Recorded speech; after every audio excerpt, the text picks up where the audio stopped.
having so much fun these days. All right. Good morning, everyone. So our July board, I know we have a number of chairs that are participating also virtually. Thanks for jumping on. I will get started with I'll get started with roll call. Everyone. Oh, wait, excuse me, I have the YouTube in the background, so our July board. That will echo and drive me crazy. All right, so we will start with roll call. So CB1. Good morning. CB2. Here. CB3, I know is not able to join us. CB4. Hi, good morning. It's Jessica Che joining remotely today. CB5. I'm new vice chair to be back with Ron. Thanks for being here. Thanks. CB6. Sandy McKee, CB6. CB7. Beverly Donahue, CB7. CB8, Valerie told me she's running just a little behind. She'll be here shortly. CB9. Didn't see Victor. CB10. Hi, good morning, President Marquise Harrison. CB11. There. See Xavier on, hopefully it'll run you. But interim CB12. Good morning, Catherine, by the way. Hey, Captain. All right, I will start off with a motion to adopt our Borough Board meeting agenda. So moved. Second, all in favor? Hi. Opposed? Abstentions? Great. Similarly, the adoption of the Borough Board minutes from the previous month. I have the most minor edit ever. And one of the comments of mine is said no, but it should be new. I think it was like no agreements around our plazas, and I meant there's new agreements. Got it. Okay. It's a big difference. Yeah, that's why I was like, wait, let me write that one. All right, I can make that, what seems like a friendly amendment there. And that, can I get a motion to approve? Second, great. All in favor? Hi. Aye. Any opposed? Abstaining? Great. I'm gonna try my best to keep this meeting short. We don't have any large presentations, although we do have a presentation from Maite Carino, who's our EEO officer. But I will give the borough president's report. So just first off, the borough president was sorry that he can't be here today, but wanted to send his regards. I wanted to acknowledge the borough president has been acknowledging the investments that the city made in the current budget. So I'm sure everyone is still going through it and taking a look at it. You know, he is still a little wary of the deep cuts that we're facing from the federal government, but wanted to just note some of the major highlights, things that we've certainly been advocating for. So there have been significant investments in early childhood education and care.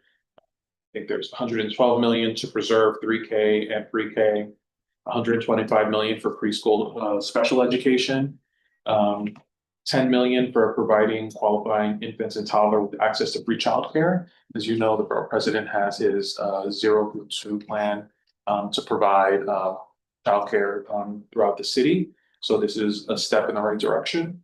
25 million for childcare for immigrant families, an additional 220 million in childcare vouchers to make sure that young people have access to the care that they were promised. Funding for public schools, so 20 million to help ensure we can achieve our class size mandates in the city. Expansion of library services, I think it's a $17 million boost for public libraries, which includes 7-day service at about a dozen branches. And then commitment to expanding legal services. So again, we want to continue to support the right to counsel that the borough president, then city council member at the time, was able to get through. So I think there was about 15.6 million more for tenants facing eviction, and about 75 million for legal support for immigrants as well. These are obviously just some of the highlights and good things we have for the budget. We're still fighting for many other things, and I think you already know we have advocated, you've seen our testimony for more support for community boards. We will continue that push even after this budget is passed. Just a few other things. There was recently, if you've seen in the news, there was a lawsuit against the implementation of City of Yes for housing opportunity. The borough president, along with 28 other city, state, and federal electeds, all signed on to an amicus brief in support of Coy housing. I think we all understand the need for housing to tackle the issues that we're facing with this housing crisis. So we will keep you posted as that moves forward.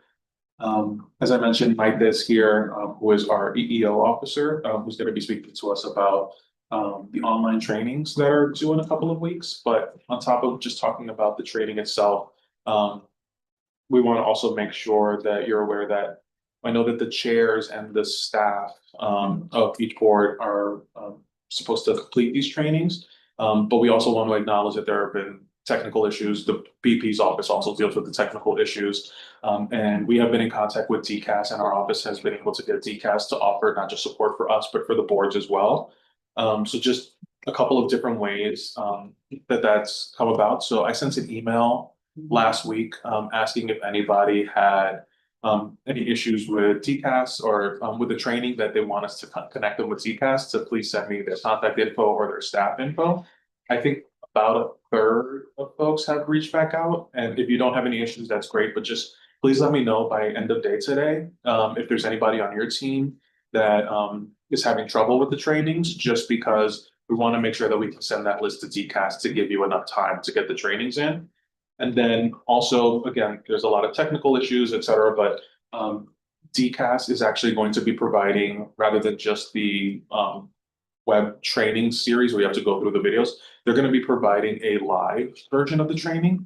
So if you have a staff member who's just having an issue with it, or if you are having an issue with it, I believe, Mike, that you'll have the dates for that. Great, thank you. But we will be offering a live version of it. I will say the live one is, you know, a little more time than doing it, going through the clips directly, but certainly for anybody who's having the issue, and we want to make sure that folks are able to comply with the training deadline, we're going to be offering that. Sorry, and who is required to complete it again? Yeah, so it is the chairs Okay. and the staff of each board. So the chair of the board and the staff. Yeah. So just a couple of other very quick updates. Eric, what is Yeah. the deadline for completion of the training? It's what I've been told is July 31st, so we have just a couple more weeks. Yeah. Oh, yeah, Then just a couple of last things, and then I'll take any questions or, clarify anything that I can clarify. and it's only the staff, the full-time staff, Only the staff and the chairs of each board. not the vice chair, Not the vice chairs, not the other chairs, not the- members, no. Gotcha. I'm sorry, you also sent the email to the person at DCAS, that's like our liaison, right? No, I've been collecting the info to get it so like one. primary Okay, DCAS contact. Yeah. And then just a few things, I know this mostly applies to CBs 4, 5, and 6, but you may have already seen that the advisory committees for casinos have been formed. It's obviously still very early. I think maybe only one of the three has actually had a public meeting so far, if I'm not mistaken. We have our first meeting, but it's not public. Yes. It's- Yes. So most of them still have it. It's still very early. We'll just keep you updated whenever there's a public meeting scheduled or anything. Can I just? It was hard to get my brain wrapped around that. Sure. So the option, I know Coney Island's one. I know by the Met Stadium is one. Where in Manhattan, over by you in that open field south of the UN, So that's there's Times Square, and they kept, and then there's also maybe just it was off the top of her head, but there's also the not It's Hudson.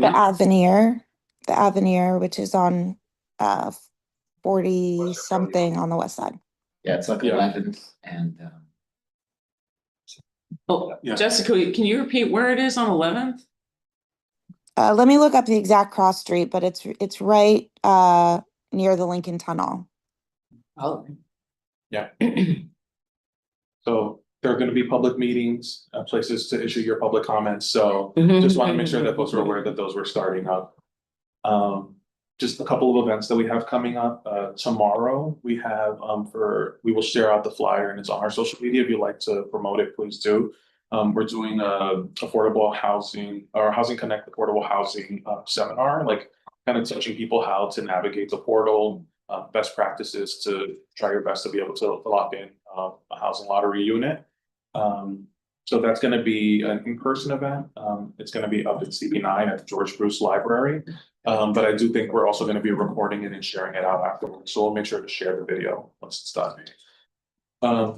The borough president is going to be hosting a Dominican Heritage event on Thursday, July 31st, in the evening from 6 to 8 at the United Palace.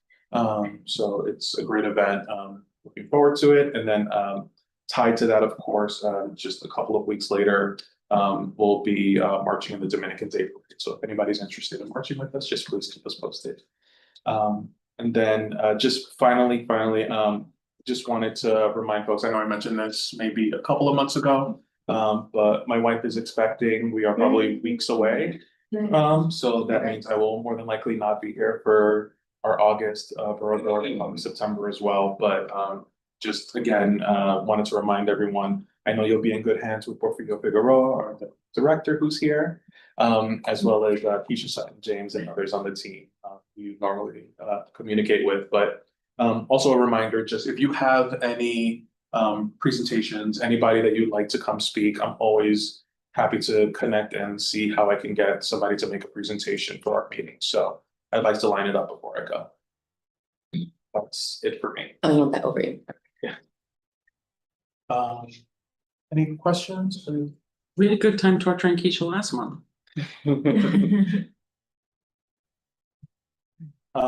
I think with that, I'll pass it over to Betty. So hi everyone, good morning. My name is Maite Cariño. I wanted you guys to physically see me. I am the person that is always emailing you about our sexual this season sexual harassment training. We over at the EEO team, Xavier is the main head EEO officer, I am the deputy. We just really need to enforce and push and let everybody know that this is mandatory.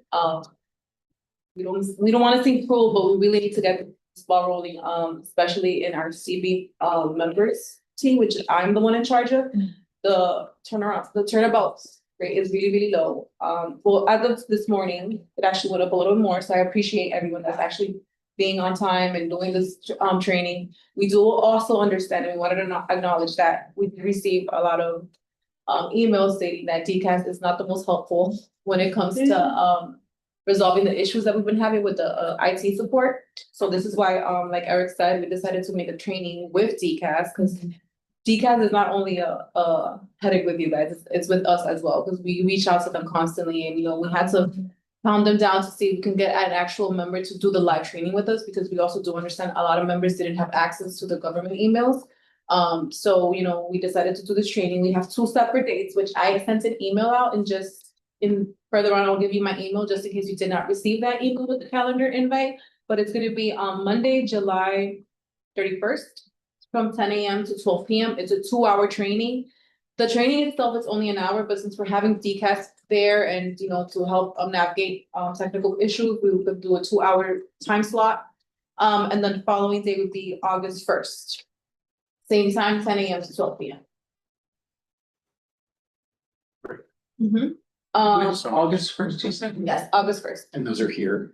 It'll be through Teams. That'll be fully Yeah, virtual on. it's all fully virtual, so you could use the comfort of your home, or if you're in the office, so you don't have to. Oh, make hence sure the to- 12. Yeah, we're trying to make it as easy and accommodating to everyone, because we do understand. Can you send? I'm gonna send my email out. Okay. And Does it come with a calendar invite? Yeah, they have the calendar invite in it. So my email is he posted on the webinar chat. Carino, I'm at MVP.nyc.gov. And just, if we're able to navigate DCAS prior to that, we don't need to go to. Yeah, no, if you are able to complete the Yeah. training, you're more than welcome to not join. If you want to join for further trainings, because we haven't gotten dates yet, but just know that the trainings do happen through cycles. I know a lot of people sent me previous certificates of other trainings, the previous section were asthma prevention trainings, but every cycle it changes. That's something that I emphasize in the email, it has to say cycle 7, which is why a lot of people were like, wait, but I already did it, and I was like, yes, I do understand, and it's not us being a but they always update it, so this is why we need the latest version, which is cycle 7. Wait, but cycle 7 was of this year or? This- Oh, so it's on our. Just the training for this Okay. year. And then just one thing that I want to add to that is, this is something, Jessica and I've spoken with Jesse about. We're working on it this summer to get a list of what trainings are usually expected Yeah. at certain times. So you So that don't we get- can at least have some sort of calendar so that folks aren't caught off guard. It makes it a little difficult when there are, I think in one case, there was like a new local law that came into effect, which necessitated new training. So the new trainings, we won't really be able to give you a list of, because they're gonna, we know what we know and we don't know what we don't know. Yeah. But certainly once we have trainings and we have kind of a sense of when they'll be due, then we can at least have a calendar so people can expect them. Thank you for anticipating my next question, which was a checklist of who, what, where, when, why. Yeah, Right, we right. are working on that. Usually when we send out the emails, it's literally the day of or the day after that I get the email like, hey, your team This is the stuff, next yeah, training, this is the next training coming up and it's due. They give me like a 6-week notice. So literally I try to send out the email like the day of, the day after, because I want to make sure that everyone has time to complete it. I do understand everybody has a chaotic schedule. So I do appreciate this. So this is where we're trying to make it as easy as possible. So the next round, you don't have to encounter any IT problems, hopefully, and you can get the 100% rate completion done. So you said 31st. Yeah. Yes. Any questions? Anybody? Well, if you do have questions coming up along, please feel free to email. I'm always available. And yeah. Great. Thank Thank you. you for joining us. Of course. I think with that, I am good to jump into chair reports. We are in July, so Beverly, I will kick it over to you. Morning. Morning. We do not hold full board in July and August, but we've had a number of committees very active this summer. Transportation has done a walkthrough with the DOT at 72nd Street and Broadway, where a very large corral of bikes blocking pedestrian traffic on the sidewalk is something that we've been trying to get moved for some time. DOT is now seriously considering that proposal and would move the corral to the curb. We are preparing for September to hear about the detail that DOT has put together as a plan for 72nd Street crosstown bike lane, which will be a very big issue in our district. Multiple meetings for our Housing and Land Use Committee on the ABC site plan, and several meetings on both the mayoral and the council charter revision proposals. We sent a letter off on the council proposal last minute on the 15th to make their deadline. We're also gearing up for elections this fall. In early October, I am term limited as chair, and there's a lot of discussion about how to put together a new team. That's it. Great. Thank you, Beverly. I don't think Valerie's been able to join us yet, and I don't believe that Victor is on. No, don't come to me quite so fast. That's not cool. That's not cool. Marquise, if you wanted to jump on, you're welcome to. I know you also have to jump in a moment. Yes, good morning. So I don't have much to report. We don't have a full board meeting in the month of July and August as well. We are having some committee meetings. This summer, we're really heavily focused on really assessing and getting out, trying to as much publicly we're doing tabling events to get input on district needs from the community. That's really been our heavy focus all summer. We'll be at block parties and different things around our district, assessing the needs. We're also in the midst of doing a major park survey for our community. And that's something that we're really trying to get the input of our community. The other thing is that we did have a big community celebration on June 30th, which we kind of started a few years ago when I became chair, where we invite the community and we kind of highlight things that the board focused on. And it allows us to also celebrate community local businesses. And so we presented plaques and awards to some former board members and to community volunteers. It was a really nice celebration where elected officials came and it really allowed the community board to kind of sponsor an event where people just come out and kind of celebrate with and share with each other. So that's all I have for today. Great, thanks, Marquise. And yesterday I had the chance to meet your team of interns from CV10. So it was great. Yes. Oh, wow. Yes. We do have some interns from Cornell University, and we also have some SYEP youth. Yeah, thanks so much. I will pass it to Xavier.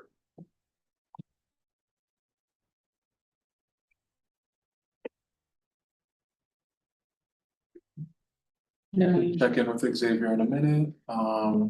But Catherine, I will pass it to you. Morning.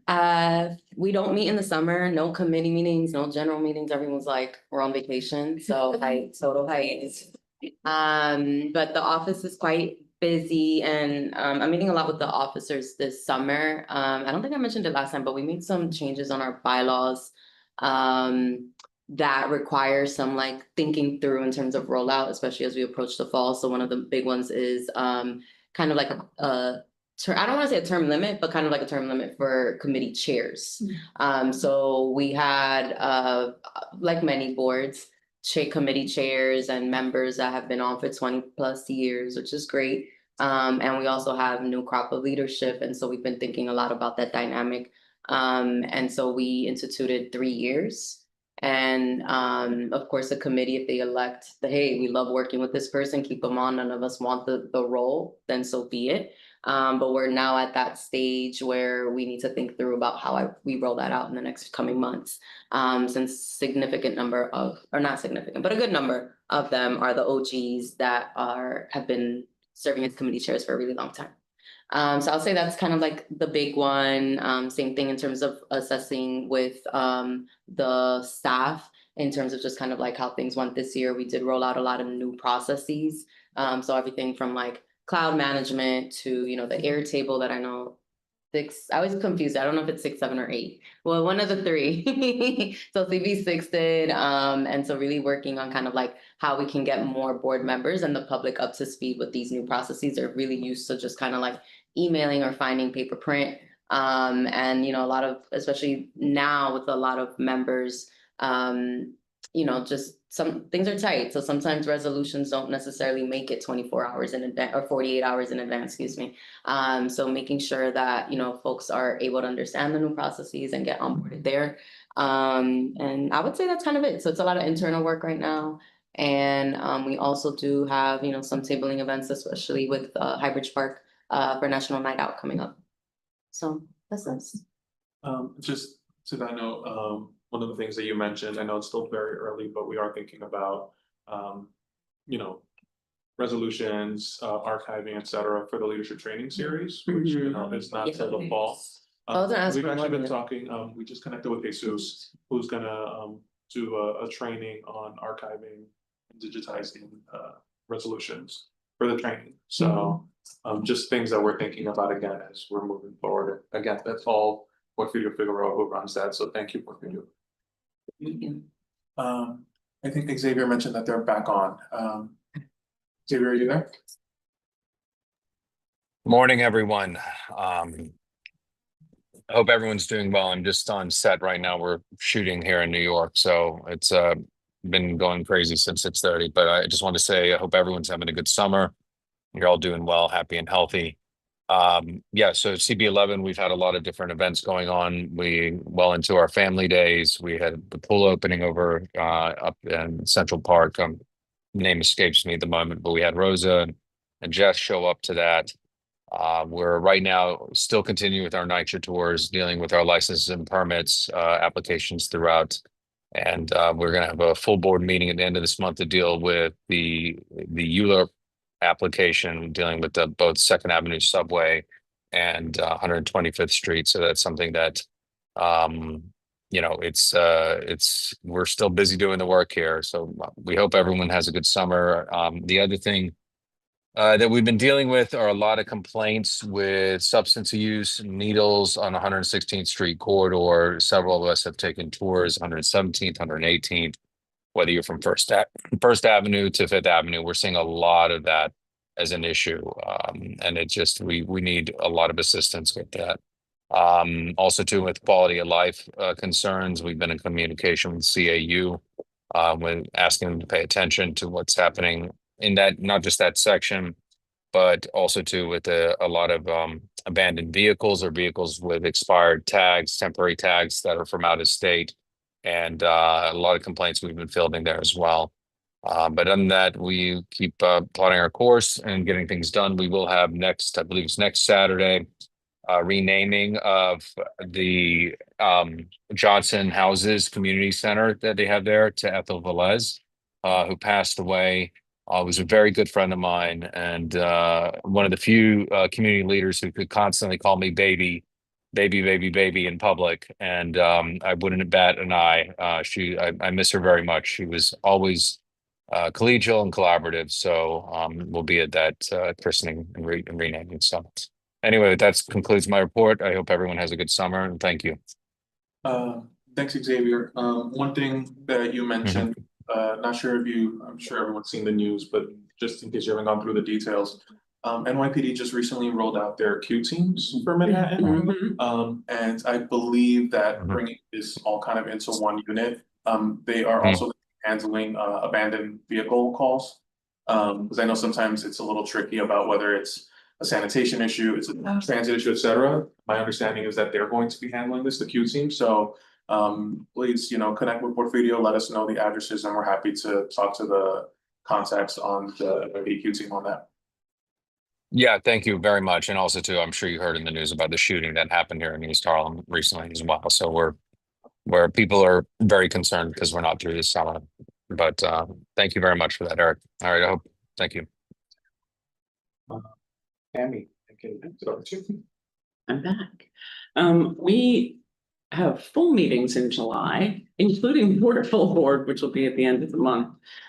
So we are not off yet. We will be off for the most part in August. I say for the most part, we hold one executive committee meeting, and that one committee meeting will handle any application that's come in that has a time delay that prevents us from being able to see them in September and vote at full board.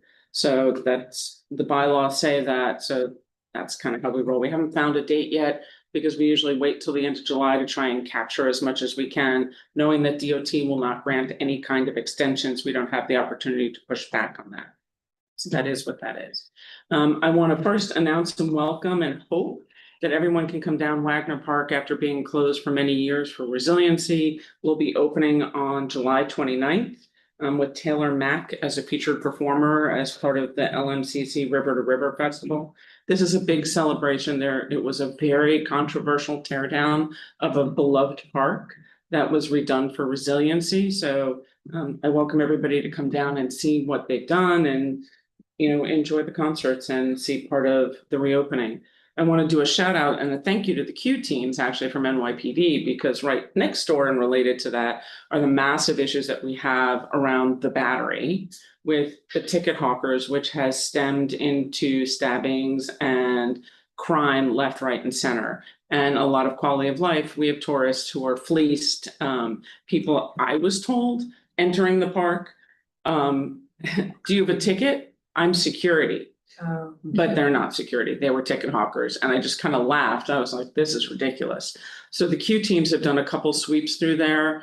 And there was one day that it felt beautiful. And I say that because there were no ticket hawkers stopping any bicyclist, any tourist, any resident, anybody walking. You could freely enter and go back through the park. It was really delightful. So we see the opportunity of what the Q teams can do and how beneficial it can be to the public realm. So I'm super excited to see if that gets better. I also want to, it's been a really busy month. We have a lot of still outdoor dining and trying to get it balanced with what's happening and what's not. We have a ton of 5G towers being proposed in the area, and a lot of them are either in the flood zone, which especially after the storms makes it really important to understand. There's a new rule out there that says that they will no longer have to care if they're in the flood zone. But we think it's incredibly important after having been flooded so many times in Lower Manhattan, as well as, you know, the historic zone. And right now it's only historic. There was a fence and gating being proposed for the cut through in the plaza from Worth Street to Pearl between the Moynihan Courthouse and the New York County Jurors Building. And we actually didn't get an opportunity to opine. They came to us as an FYI after they went to LPC. But that actually is a major problem for the connections between Lower Manhattan connectivity. It's really interesting that no one thought that that would be important to the people in Chinatown or the people in Lower Manhattan who live around Bide in terms of walking back and forth. And their proposal is to put this 8-foot fence up, or however tall it is, and close the space from 7 to 7.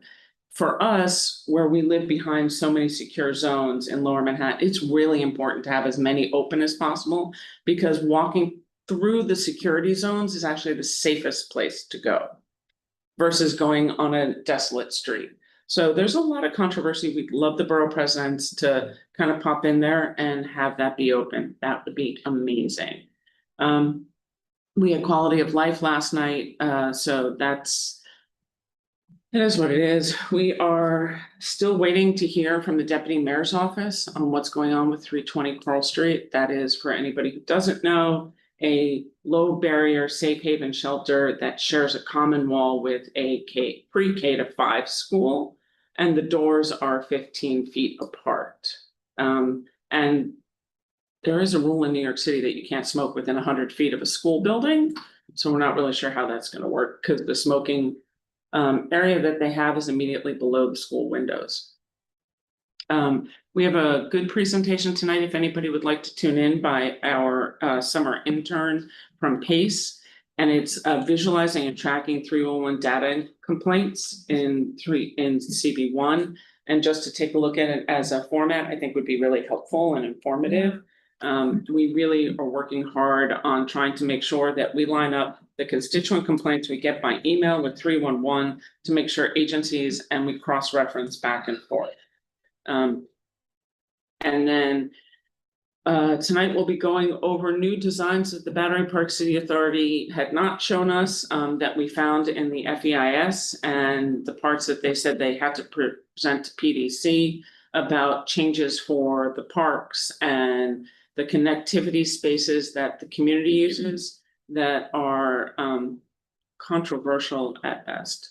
And then we have a presentation from the Holland Tunnel Flood Mitigation System, and resiliency, to understand what can and will be done within the next however long based on current budget, and what EDC changes are for Battery Coastal and Fide Seaport. Because if everybody remembers, most of Lower Manhattan was flooded, and the parts that are still unprotected go from basically the seaport down around to Pier, the Battery and Pier. So we still have a lot of places that really do need some help, and we're hoping that we can get it.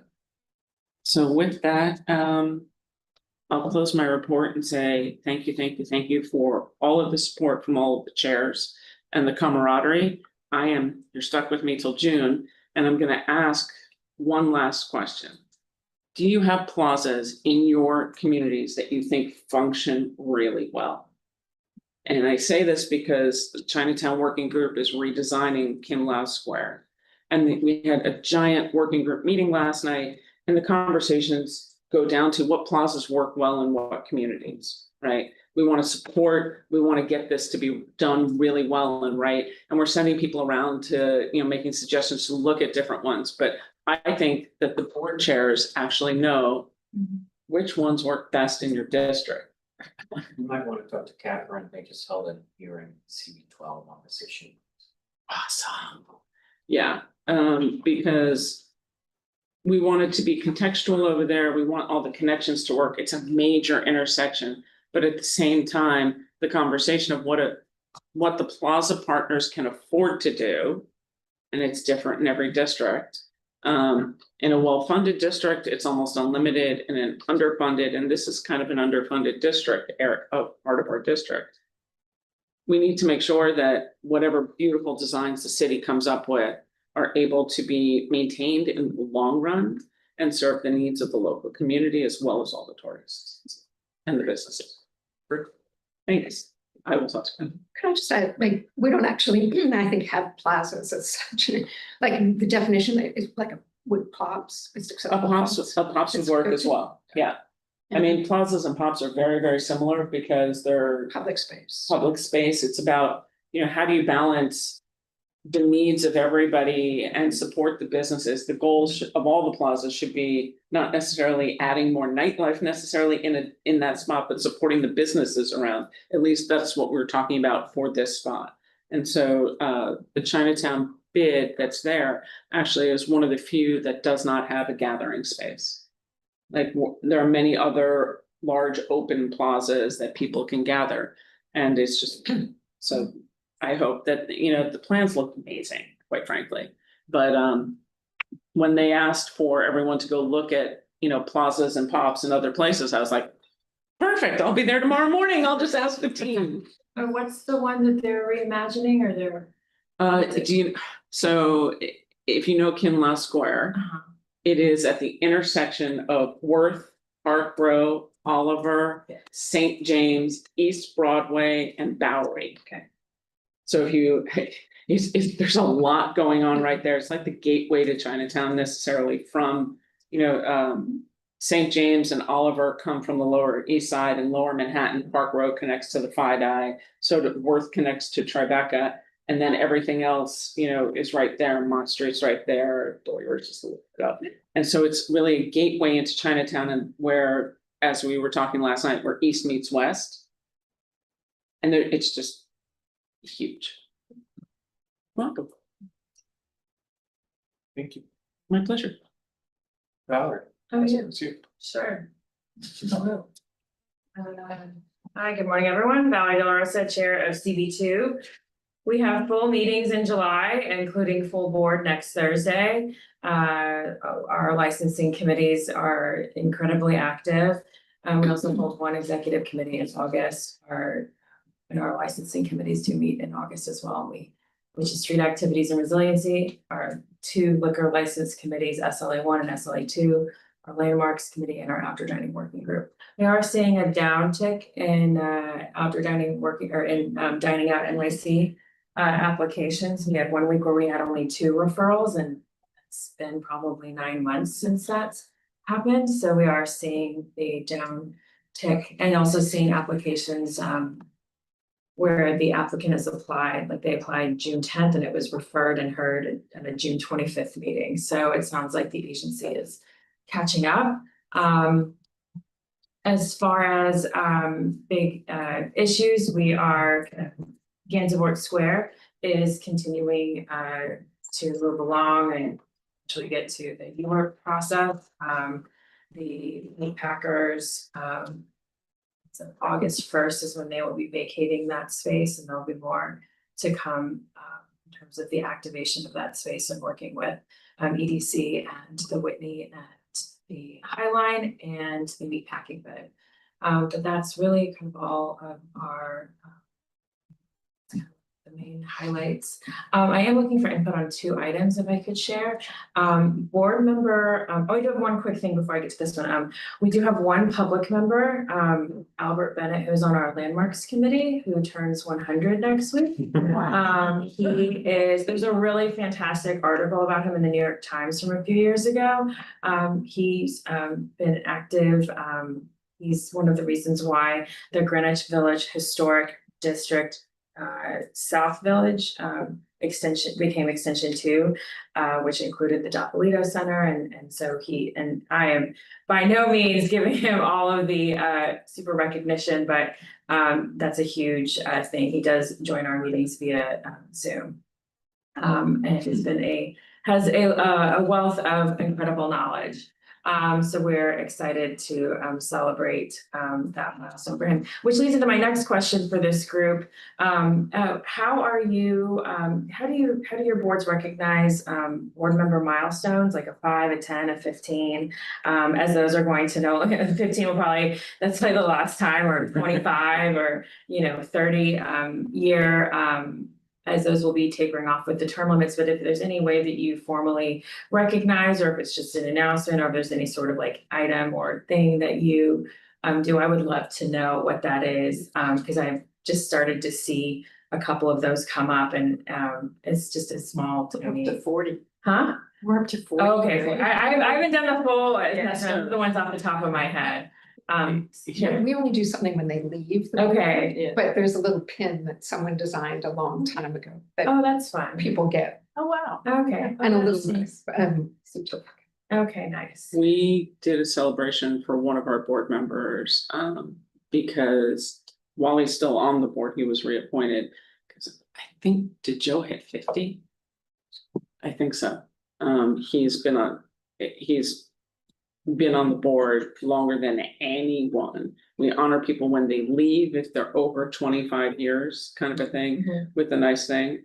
But yeah, Joe's been on our board for a very, very long time, and we thought it was appropriate to honor him last summer, because with term limits and everything else coming up, he's been president of his building, he's been a teacher, he's been everything and kind of all the way around, and he's an incredibly functional board member, like better than some of the younger people who have come on our board.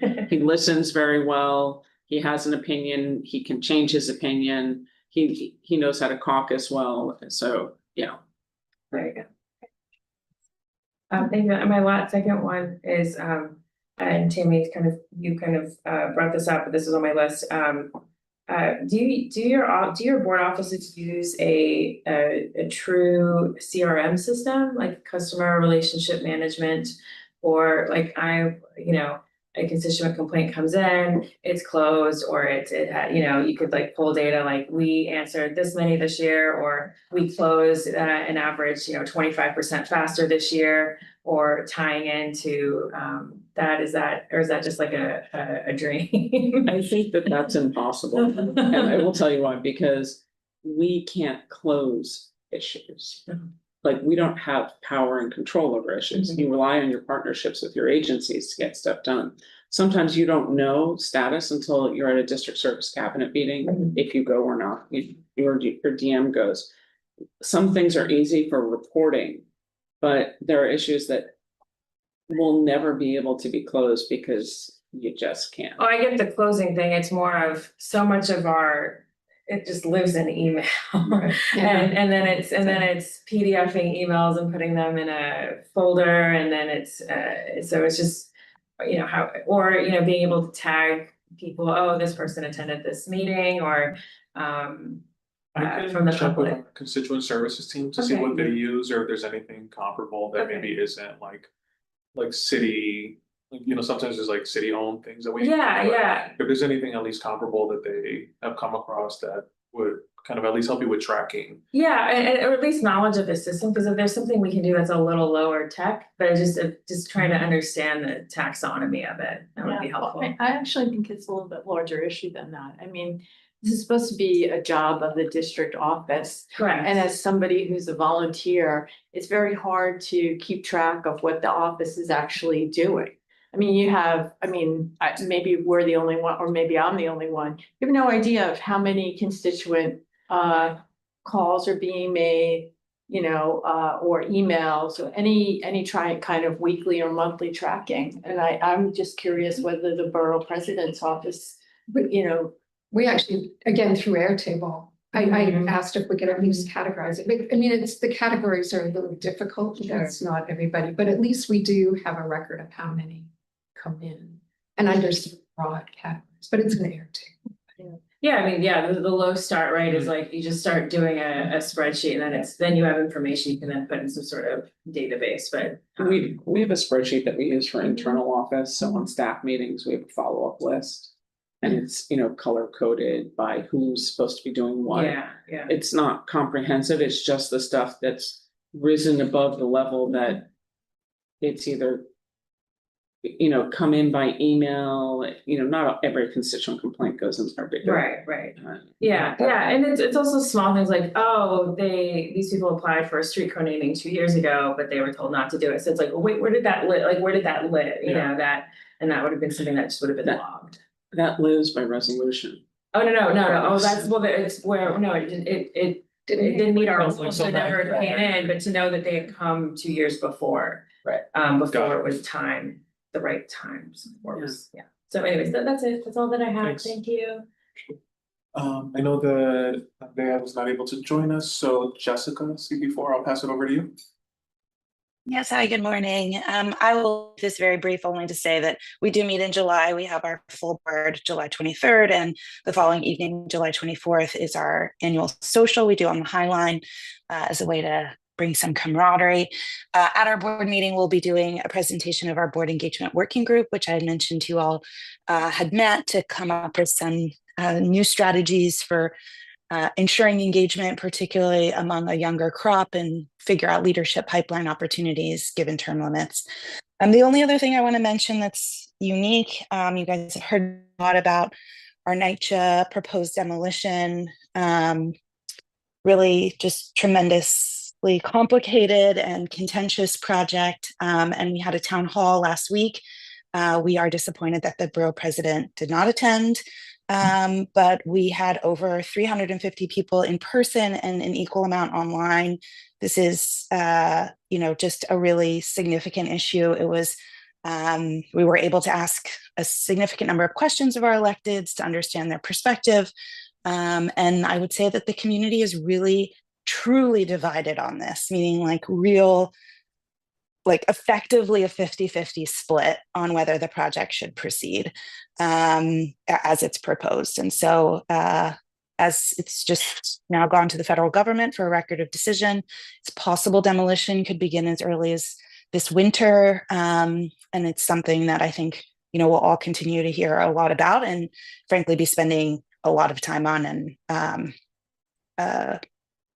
just is concerning because tenant rights and protections are, I would say, our highest priority in making sure that all of our electeds agree with that and are leaning in and doing the work to assure accountability from NYCHA.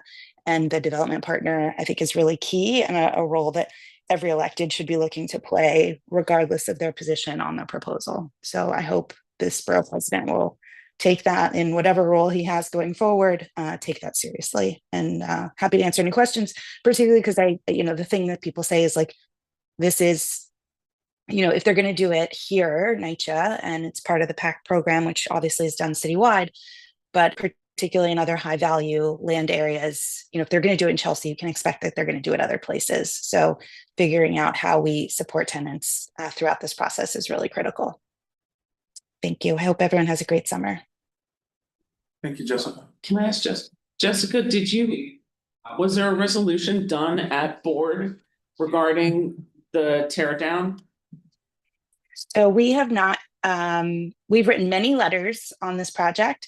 We have not indicated a position on the specific proposal. We're actually still missing quite a number of details on the proposal with regards, like if they haven't gone through ULURP yet, we're hoping that they will. The FEIS outlines a number of alternatives that don't require ULURP, including something that's possible now through City of Yes on Housing, which is a new alternative that would not require ULURP. We do expect the board will be passing something in the fall that outlines sort of, you could think of it as like the things we want to see out of the project and assurances that we want to see, but we have not yet taken a straight up or down vote on the proposal. Just it's exceedingly complicated between the financing, the as I said, tenant relocations and right to return, the zoning elements, et cetera. So we've been trying to extract as much information as we can. NYCHA has not been a very willing and participatory partner, as you might imagine. Thank you. Thanks, Jessica. I will pass it to Yara. Hi, we recently had elections, which is why I'm here. I'm Yaron, I'm the new, Yaron Nodi Victor, I'm the new vice chair of CB5.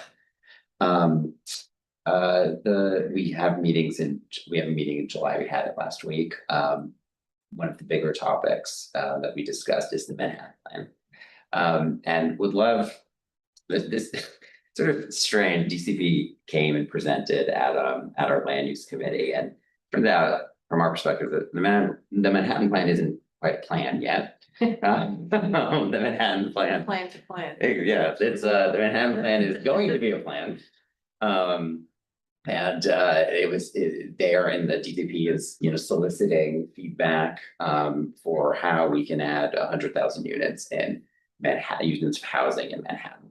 How they arrived at that number was they were not clear about it. I think what they did is they took the 500,000 number from the mayor and they divided it by 5 for the boroughs. Let's just start there. Anyway, we are excited to dive in with all of our ideas about how we can have housing, more housing in our district. We not tentatively, at first, we resubmitted our resolution on the Midtown South rezoning, because that itself is 10,000 units. And also there are ideas in there and suggested mitigations in there that we feel could apply to other parts of our district. But we will be talking again about what other ideas we have. And by ideas, I think they really mean sites. I mean, I think like they say ideas, we want all your ideas. I think they mean sites. But we will be providing both at our next meeting. It's unclear to us when the deadlines for this are. It's unclear to us when. Okay, that's helpful then. So Did they talk about any type of zoning changes or rule changes? They kept saying everything is on the table. So I really think this is ideas gathering. And the timeline through which it turns into a plan, I'm not sure. I am also not DCP, but. I mean, the Gansevoort Square is part of the Manhattan Plan. So that's like in our district. So that's been under that umbrella. So that's our 600 units. Well, we asked if our Midtown South is part of it, and they said, I mean, I think we're considering those 10,000 units as part of it. Yeah. Or whatever they end up doing. I mean, maybe. Yeah. And it's just units, they're not talking about affordability. Yes, but again, and then also it's just housing. So we asked, but what about the parks and the schools and the this that has to go along with it? No, it's just right. So it's like just housing. So and we talked in our resolution about our concerns with this sort of siloed nature that gets approached. But And so this is, this 100,000 units starting tomorrow, going until. Starting from. It's been happening, because the 600 mixed income units that are gonna be at Gansevoort Square, like that was all in the press release as part of the Manhattan.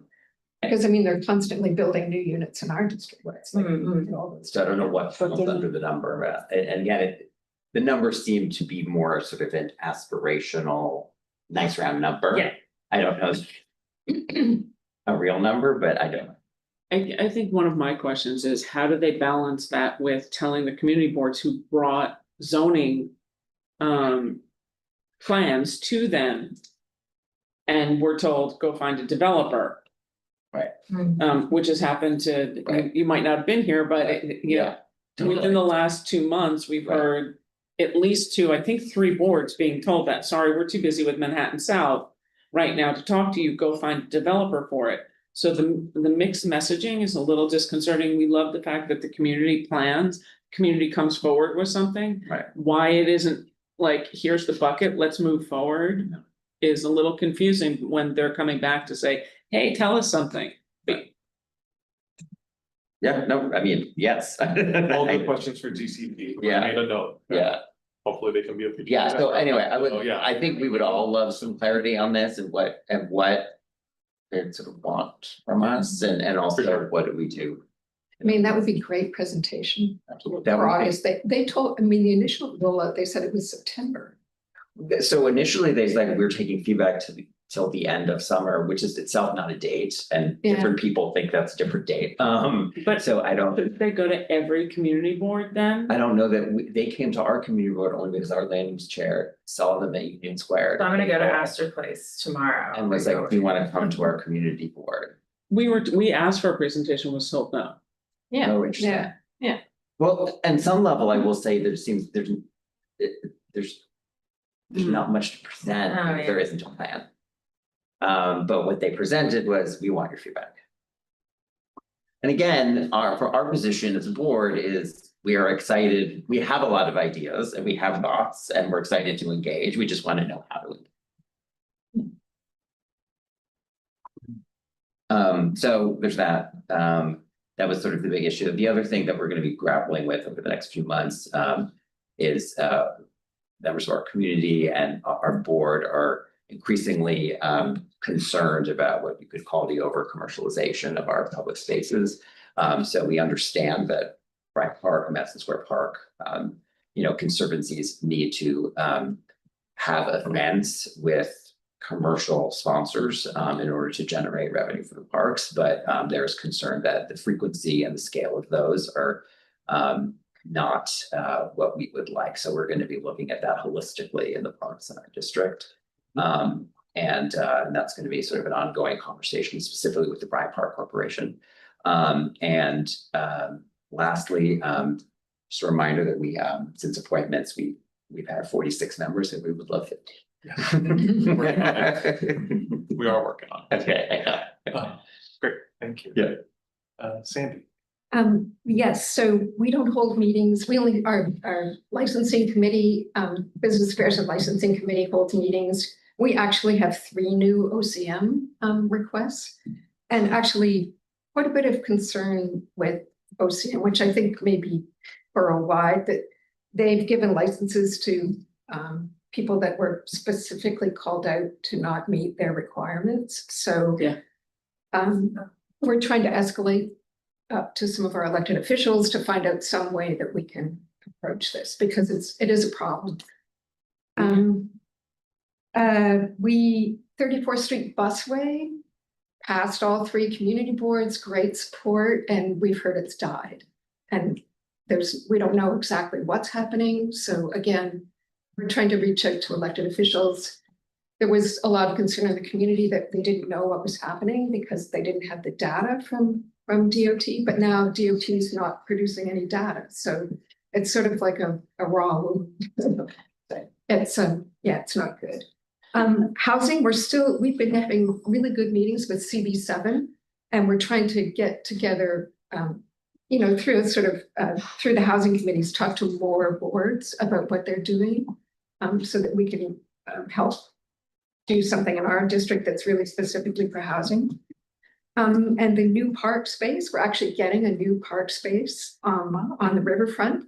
NYU is removing their parking.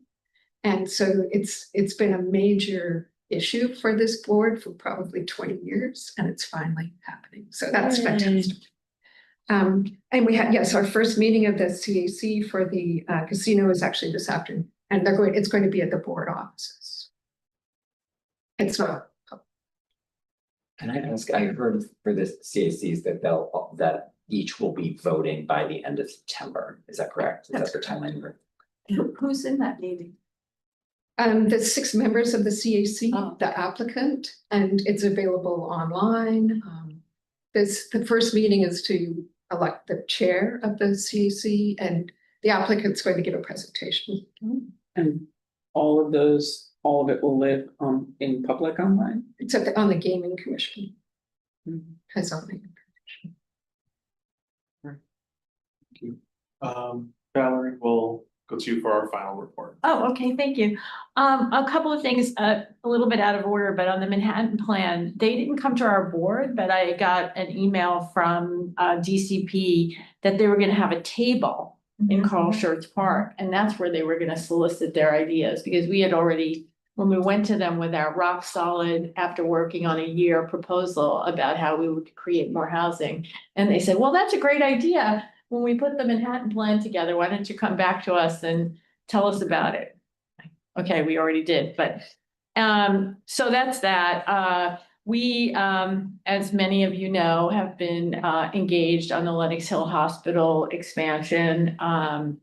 We turned it down, and we have, been standing alone against the project throughout the entire process. The borough president was in favor of it, with, I think it was 17 conditions going forward.